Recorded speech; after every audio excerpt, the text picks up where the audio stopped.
नमस्कार साथियों, स्वागत है एक बार फिर से हमारे YouTube channel study with B में। दोस्तों, आज का टॉपिक है गॉस की प्रमेय। तो गॉस की प्रमेय जानने से पहले हम लोग जानेंगे कि गॉसियन पृष्ठ क्या होता है। तो दोस्तों, क्या होता है, यदि हमारे पास कोई एक आवेश होता है, ठीक है, उस आवेश के चारों ओर एक पृष्ठ बनता है जो कि चुंबकीय क्षेत्र होता है, तो उसको हम लोग पृष्ठ को मान लेते हैं कि हमारे पास कोई गोला है या कुछ भी पृष्ठ बन जाता है। उसी को जो काल्पनिक पृष्ठ जो हमारे द्वारा माना जाता है, उसी को हम लोग कहते हैं गॉसियन पृष्ठ। ठीक है, तो अब हम लोग इसकी परिभाषा देख लेते हैं, गॉस की प्रमेय की परिभाषा क्या होती है। एक बार सुन लीजिएगा, हम बोल दे रहे हैं कि किसी बंद पृष्ठ से गुजरने वाला कुल वैद्युत फ्लक्स, हम लिख दे रहे हैं दोस्तों, किसी बंद पृष्ठ से, किसी बंद पृष्ठ से, किसी बंद पृष्ठ से गुजरने वाला, किसी बंद पृष्ठ से गुजरने वाला कुल वैद्युत फ्लक्स, कुल वैद्युत फ्लक्स, किसी बंद पृष्ठ से गुजरने वाला कुल वैद्युत फ्लक्स उस पृष्ठ द्वारा, उस पृष्ठ द्वारा, उस पृष्ठ द्वारा परिबद्ध, उस पृष्ठ द्वारा परिबद्ध कुल आवेश का, कुल आवेश का 1/ε0 गुना होता है, गुना होता है। ठीक है, तो ये परिभाषा है दोस्तों, बहुत इंपॉर्टेंट है, फिर सुन लीजिएगा।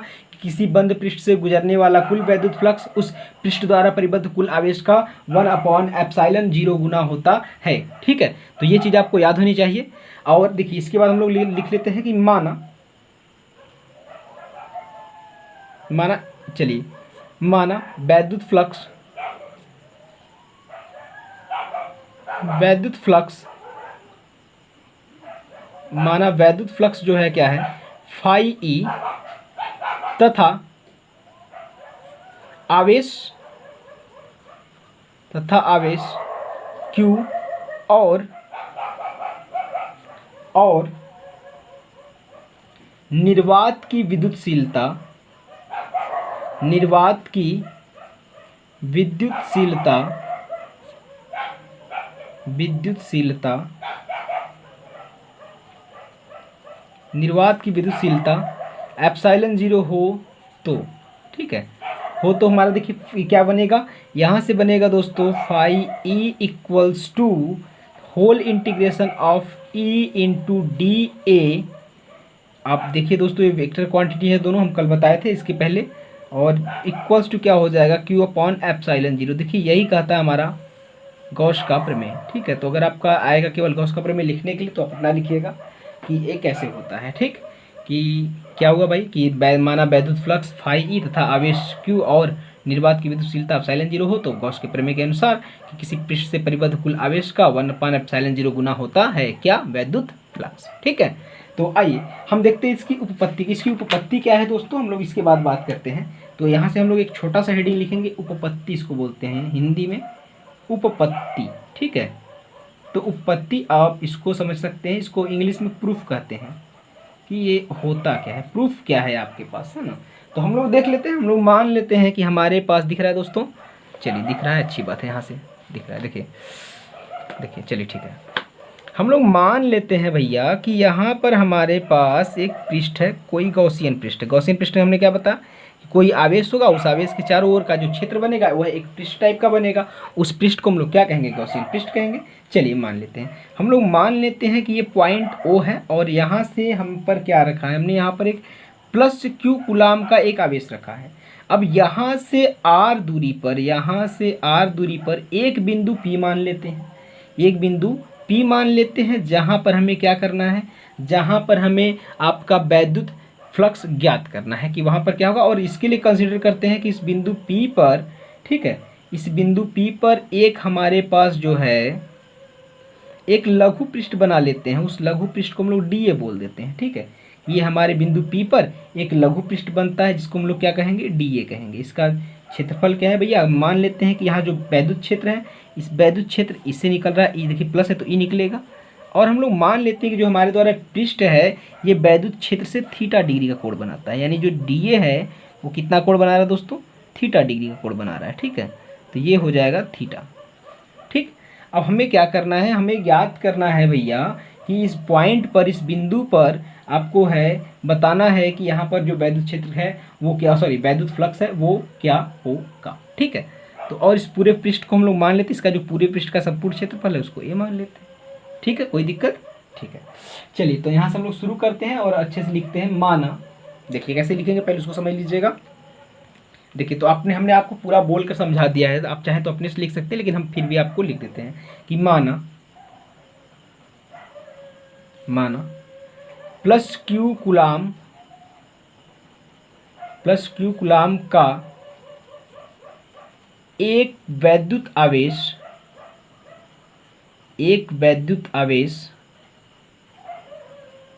बिंदु O पर रखा गया है, बिंदु O पर रखा गया है, ठीक है।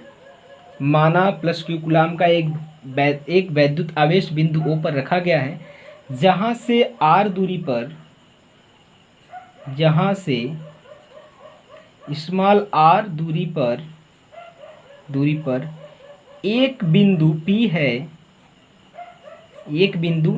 P है तथा लघु अवयव का तथा लघु पृष्ठ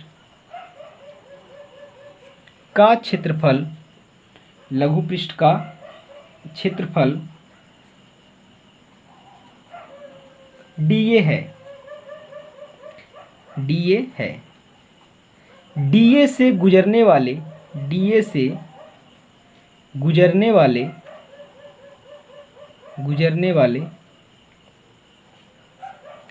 वैद्युत फ्लक्स, ठीक है। अब हमें यहाँ से क्या करना है भैया कि अब यहाँ से एक बिंदु P है और लघु और dA है, dA से गुजरने वाला वैद्युत फ्लक्स वो कितना होगा। अब यहाँ बिंदु P है, यहाँ से देखिए एक पृष्ठ बन गया ना दोस्तों। अब ये पृष्ठ बन गया तो इसी पृष्ठ से कितना गुजरेगा वैद्युत फ्लक्स उसको हमको ज्ञात करना है, ठीक है। तो देखिए हमने क्या कहा, तो यहाँ से चूंकि ये लघु अवयव है तो पृष्ठ क्या निकलेगा, जो फ्लक्स गुजरेगा छोटे ही भाग में गुजरेगा। तो हम लोग उसको लिख लेते हैं कि डी फाई ई बराबर, तो डी फाई ई बराबर क्या होता है, अभी हमने आपको कल इक्वेशन बताया था कि वैद्युत फ्लक्स बराबर होता है ई इंटू डी ए। हमने आपसे क्या कहा कि यहाँ पर जो एरिया होता है वो वेक्टर क्वांटिटी होती है। एरिया वेक्टर क्या होता है, इसके लिए आप हमारा इसके पहले वाला वीडियो देखिए, यानी पार्ट 5 को देखिएगा, आपको समझ में आ जाएगा। तो यहाँ पर देखिए इनके बीच है डॉट प्रोडक्ट, है ना भैया। अब इनके बीच है डॉट प्रोडक्ट, तो जब इसको हटाएंगे तो क्या आएगा उसको भी देख लीजिएगा। डी फाई ई बराबर हो जाएगा आपका ई इंटू डी ए, और यहाँ पर हो जाएगा क्या, कॉस थीटा हो जाएगा, ठीक है। अब चलिए तो जब कास थीटा हो गया भैया तो हम लोग ई की वैल्यू तो पता कर सकते हैं। जैसे बिंदु आवेश यहाँ से चूंकि क्या है, देखिए यहाँ से ये आर दूरी है भैया, कितनी है, आर दूरी है ना यहाँ से यहाँ तक। जब यहाँ से ये आर दूरी है तो यहाँ पर ई बिंदु के जो वैद्युत क्षेत्र होगा वो क्या होगा, वो होगा आपका 1/4 पाई एप्सिलॉन 0, है ना, और Q/r² इंटू आपका DA कॉस थीटा मिलेगा। चूंकि जिनको नहीं पता है उनको हम दिखा देते हैं भैया, चूंकि ये फार्मूला होता है बिंदु आवेश कारण उत्पन्न वैद्युत क्षेत्र की तीव्रता। अगर ये भी नहीं जानते हैं तो आप हमारा वीडियो नंबर दूसरा देखिएगा। ई बराबर क्या होता है, 1/4 पाई एप्सिलॉन 0 Q/r² ये होता है। तो चूंकि भैया वहीं से आया तो वहाँ पर हमने ये रख दिया। अब देखिए होता क्या है कि हम लोग यहाँ पर इन सबको एक साथ लिखते हैं, इसको अलग कर लेते हैं। तो यहाँ से लिखेंगे इसको Q/4 पाई एप्सिलॉन 0, और यहाँ से क्या हो जाएगा भैया DA कॉस थीटा/r²। तो इतनी बात समझ में आ रही होगी दोस्तों। तो DA कॉस थीटा/r², तो चूंकि ये किसके बराबर है, अभी हमने कल बताया था इस वीडियो में, किसके बराबर है बताइए, नहीं पता, चलिए कोई बात नहीं पता हम बता दे रहे भैया। देखिए ये है घन कोण, है कि नहीं, डी ओमेगा ने बताया था ना हमने कि ये होता है भैया DA कॉस थीटा/r²। ये देखिए कल का वीडियो देख लीजिएगा, उसमें हमने आपको बताया था ये कि भैया ये इसकी जगह पर इतना होता है। चलिए तो अब इतना होता है तो इनकी जगह हम लोग क्या लिख देंगे, डी ओमेगा। तो यानी फाइनली हमारा आ जाएगा क्या कि Q/4 pi epsilon 0 into D omega. ये किसके बराबर है भैया, ये डी फाई ई के बराबर है है ना। अब यहीं पर हम लोग लिख दें कि भैया संपूर्ण पृष्ठ से गुजरने वाला कुल वैद्युत फ्लक्स, है ना। अब चूंकि हमारे पास तो संपूर्ण पृष्ठ तो ये है पूरा, उससे निकाल देते हैं, यहाँ से लिखते हैं। चलिए हो जाएगा इसी जगह ऐसे, हाँ ठीक है। देखिए तो संपूर्ण पृष्ठ से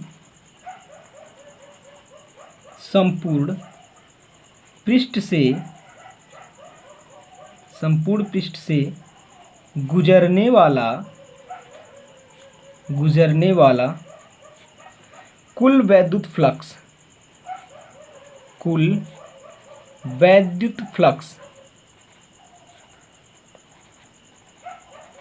देखिए अब संपूर्ण पृष्ठ से गुजरने वाला कुल वैद्युत फ्लक्स कितना हो जाएगा, तो यहाँ पर हो जाएगा फाई, है ना। चूंकि अभी होल इंटीग्रेशन करेंगे आप, तो यहाँ से कर लीजिएगा सीधे सीधे, फाई कर लेते हैं, या फिर आप ऐसे लिख सकते हैं। देखिए फाई ई बराबर क्या होता है, whole integration of E into D A, यही ना होता है भैया, ई इंटू डी ए। ठीक, अब ई इंटू डी ए है तो ई की वैल्यू तो हमने पहले से रख चुके हैं यहाँ पर, ई की वैल्यू रख दीजिएगा, डी फाई ई की वैल्यू रख दीजिएगा। सबको फाइनली सॉल्व करेंगे तो वो क्या आता है उसको हम लोग देख लेते हैं। ठीक है, तो देखिए यहाँ पर क्या आएगा, दिस इम्प्लाइज दैट, ई की वैल्यू यहाँ से रखेंगे तो क्या मिलेगा, Q/4πε0, यानी फाइनली पूरा यही सॉल्व आएगा। तो आप चाहे तो डायरेक्ट इसको कर सकते हैं, या तो फिर डायरेक्ट ये वाला पार्ट उठा लेते हैं। ठीक है, तो हम इस पार्ट को उठा लेते हैं, तो क्या मिलेगा यहाँ से, फाई ई बराबर हो जाएगा, फाई ई बराबर होल इंटीग्रेशन ऑफ, तो आप इंटीग्रेशन देखिए Q/4πε0, है ना। तो ये पूरा बाहर निकल जाएगा, इसको बाहर निकाल देते हैं, Q/4πε0, और यहाँ पर बचेगा क्या, केवल डी ओमेगा बचेगा। तो यहाँ से आप होल इंटीग्रेशन या इंटीग्रेशन ऑफ डी ओमेगा कर सकते हैं। ठीक है, अब चूंकि देखिए ये whole integration of D omega है दोस्तों, तो अब इसका हम लोग करेंगे क्या, तो आप डी ओमेगा पहले इसकी वैल्यू समझ लीजिएगा। ये तो हमने कल आपको बताया था कि ये अगर एक गोला हम लोग मान लेते हैं तो इसका पूरा संपूर्ण पृष्ठ क्या हो जाएगा, 4πr² होगा ना भाई। तो 4π है, या फिर एक गोले के लिए हम लोग इतना मान सकते हैं। तो चलिए, तो इसका जो इस टोटल की वैल्यू कितनी होती है, 4πr, तो इसकी टोटल वैल्यू कितनी होगी, 4π हो जाएगी। सॉरी यहाँ पर मिस हो गया, तो इसकी डी ओमेगा की वैल्यू कितनी होगी, 4π। तो यहीं से हम लोग इसको देख लेते हैं, यहाँ से दिखाई दे रहा है, चलिए यहाँ पर देख लेते हैं। तो फाई ई बराबर क्या मिलेगा, Q/4πε0, और इसकी वैल्यू कितनी होती है, 4π होती है ना डी ओमेगा की, अगर एक गोला है तो गोला के लिए क्या हो जाएगा, कैंसिल हो जाएगा। तो बचा क्या है भाई, वहाँ से हम इसको देख लेते हैं। तो जो बच रहा है वहाँ पर यह आएगा टोटल कि फाई ई बराबर Q बचा और ε0 बचा, यही ना बचा भाई, तो Q/ε0। तो दोस्तों यही लाना था, यही है हमारा गॉस का प्रमेय। तो ये बहुत इंपॉर्टेंट है, जो कि देखिए दोस्तों इसको इम्पॉर्टेंट क्यों है, क्योंकि इसका उपयोग करके आप कई पृष्ठ पर निकाल सकते हैं। जबकि कोई भी पृष्ठ दिया रहेगा उस पृष्ठ पर हम लोग विद्युत फ्लक्स या विद्युत क्षेत्र की तीव्रता को आसानी से निकाल देते हैं। ठीक है, तो आइए हम आपको इसके कुछ एग्जाम्पल दिखाते हैं, जो कि हम मौखिक ही बता देंगे, केवल आपको समझा देंगे। चूँकि आपके सिलेबस में वो सब है नहीं, जो रहेगा हम केवल वही पढ़ाएंगे, और आगे की चीज़ें हैं तो ये आपकी तैयारी के लिए काम देंगी। ठीक है, चलिए आइए शुरू करते हैं। हाँ, तो देखिए दोस्तों, ये जो है आपका एक हम लोग यहाँ पर गॉस के प्रमेय के एक थोड़ा सा अनुप्रयोग देख लेते हैं, जो कि आपको दिखेगा। तो ये बहुत ही अच्छा है दोस्तों, आपको इसके अनुप्रयोग समझ में आ जाएगा गॉस का प्रमेय इतना इंपॉर्टेंट क्यों है। ठीक है, चलिए, तो देखिए यहाँ पर क्या है कि एक समान रूप से आवेशित गोलीय कोश के कारण वैद्युत क्षेत्र की तीव्रता, हम लोग मान लेते हैं कि एक हमारे पास एक गोला है जो कि एक समान रूप से उसको क्या किया है, आवेशित किया गया। चलिए, हमने इसको +Q कूलाम से आवेशित कर दिया है ना। इसकी चारों तरफ ये गोला है, जिसकी त्रिज्या क्या है, आप इसकी त्रिज्या देख सकते हैं, कैपिटल R है। इसको एक समान रूप से प्लस चार्ज से आवेशित किया गया। तो अब हमें बात करना है कि अब यहाँ पर जो है हमने दो गॉसियन पृष्ठ की कल्पना की है। ठीक है, ये आप देखेंगे यहाँ से क्या होगा कि आपका एक दो पृष्ठ मिलता है, एक आपका ये पृष्ठ है, एक ए पृष्ठ है गॉसियन पृष्ठ, और एक ये पृष्ठ है। तो ये दोनों गॉसियन पृष्ठ है दोस्तों, इसको हम लोग लिख देते हैं यहाँ से गॉसियन पृष्ठ। अब इन दोनों पृष्ठों पर हम लोग को ये देखना है कि जो गोला है उस गोले के अंदर क्या वैद्युत क्षेत्र की तीव्रता होगी या गोले के बाहर वैद्युत क्षेत्र की तीव्रता होगी। हम लोग दोनों को यहाँ पर देखना है, कहाँ पर कितना वैद्युत क्षेत्र की तीव्रता होती है। ठीक है, तो पहले हम लोग करते क्या है, पहले हम लोग देख लेते हैं कि इसकी जो वैद्युत क्षेत्र की तीव्रता बाहर होगी, और होगी तो कितनी होगी। चलिए, हम लोग कंसीडर कर लेते हैं कि यहाँ पर एक बिंदु है, उस बिंदु को हम लोग मान लेते हैं P। इस बिंदु को मान लेते हैं P।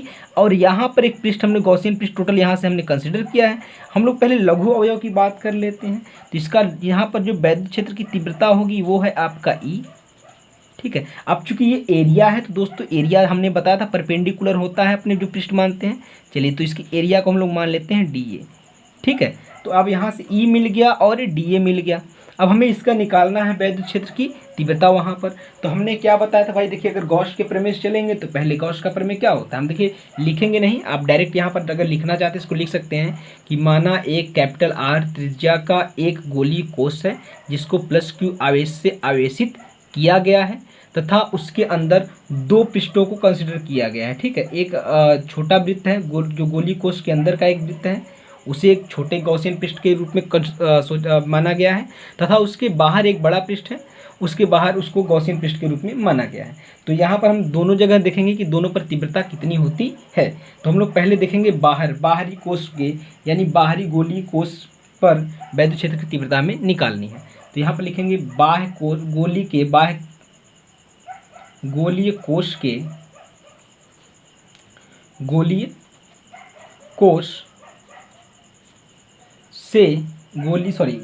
कोश के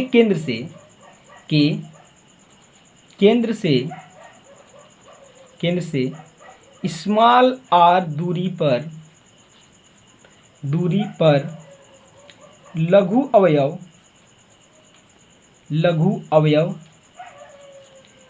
dA द्वारा गुजरने वाला कुल वैद्युत फ्लक्स। तो गुजरने वाला कुल वैद्युत फ्लक्स है ना, कुल वैद्युत फ्लक्स। अब ये कुल वैद्युत फ्लक्स होगा कितना, हम लोग इसको समझ लेते हैं। देखिए तो यहाँ पर DA है तो हम लोग इसको मान लेते हैं, बाहरी गोलीय कोश के लिए निकाल रहे हैं हम लोग। तो d phi E बन जाएगा यहाँ पर, और यहाँ से क्या बनेगा, integration of E into DA, यही तो होगा, है ना। अब ये बनेगा दोस्तों। तो अब यहाँ से ये बने तो हम लोग दोनों की वैल्यू रख लेते हैं फटाफट। देखिए अब ये एरिया निकालना है तो एरिया निकालेंगे, चूँकि दोनों का डायरेक्शन सेम है तो यहाँ पर क्या मिलेगा, तो E इंटू DA। तो आप इसको लिख सकते हो कि सर E इंटू DA, और यहाँ से काश दोनों का डायरेक्शन सेम है तो काश 0 हो जाएगा, और काश 0 की वैल्यू क्या होती है, 1 हो जाती है। तो E यहाँ से हो जाएगा कांस्टेंट बाहर निकलेगा, और यहाँ से क्या मिलेगा, इंटीग्रेशन ऑफ DA, यही तो होगा, कोई दिक्कत नहीं है। चलिए तो अब ये DA हो जाएगा। तो अब देखिए चूंकि ये गोला है दोस्तों ना, तो गोले की त्रिज्या कितनी होती है, अगर हम लोग गोले का संपूर्ण पृष्ठ निकालें तो कितना होगा, E इंटू संपूर्ण पृष्ठ हो जाएगा P 4 पाई R स्क्वायर, चूँकि बड़ा वाला है तो R स्क्वायर हो जाएगा। और इस अगर हम लोग संपूर्ण पृष्ठ की बात करते हैं तो टोटल, तो चूँकि यहाँ पर क्या था, देखिए यहाँ पर था हमारा d फाई E था, है ना। अब यहाँ से कर दीजिए होल इंटीग्रेशन दोनों तरफ, तो यह हो जाएगा आपका कैपिटल D फाई, यानी संपूर्ण के लिए निकाल रहे हैं यहाँ पर, तो फाई E बन जाएगा, ठीक है। अब फाई E यहाँ पर बना। अब E की वैल्यू कितनी होती है उसको आप बता दीजिए हमें। देखिए संपूर्ण गोले के लिए निकाल रहे हैं हम लोग, तो 1/4 पाई एप्सिलॉन 0 और Q upon small R square. और यहाँ से क्या हो जाएगा दोस्तों, 4 पाई R स्क्वायर यहाँ पर भी है, तो देखिए कुछ कट जाएंगे, सबके सब कटेंगे, और यहाँ पर जो निकलेगा फाई E बराबर क्या आ जाएगा, उसको थोड़ा ध्यान दीजिएगा। सॉरी हमें तो यहाँ पर सॉरी देखिए हमें क्या था, हमें वैद्युत क्षेत्र की तीव्रता ही ज्ञात करनी थी ना, कि वो तीव्रता कितनी होगी, वही मिस हो गया दोस्तों। E बराबर यहाँ से निकाल जाएगा, E की वैल्यू क्या होगी, देखिए गॉसियन पृष्ठ के द्वारा, अब इसके द्वारा पूरा आवेश कितना है, कुल आवेश कितना है, Q अपान एप्सिलॉन 0।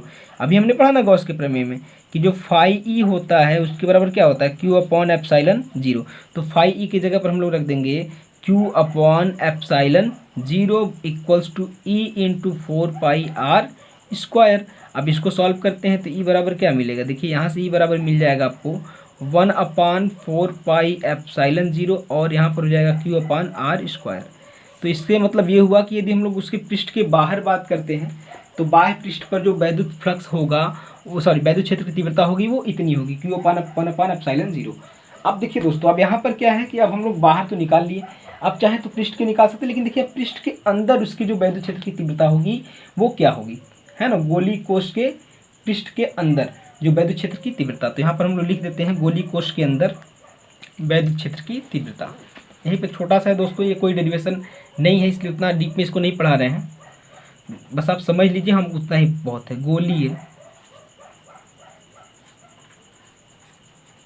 गोलीय कोश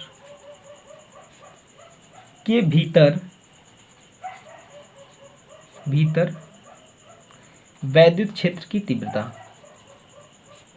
वैद्युत क्षेत्र की तीव्रता। देखिए दोस्तों, अब यहाँ पर क्या है, वैद्युत क्षेत्र की तीव्रता, तो हम लोग इसके अंदर क्या करते हैं, छोटा गोला है, इसके अंदर हम लोग इसको कंसीडर कर लेते हैं कि यहाँ पर एक छोटा गोला है। अब उसके अंदर क्या होगा, कोई वैद्युत फ्लक्स होगा, तो हम लोग देखते हैं। देखिए यहाँ पर क्या होता है, तो यहाँ पर जब हम लोग निकालेंगे वैद्युत फ्लक्स फाई ई बराबर, तो क्या निकलेगा, तो फाई ई बराबर क्या निकलेगा भाई, यही निकलेगा ना, integration of E into D, अगर हम लोग लघु अवयव मान लेते हैं तो।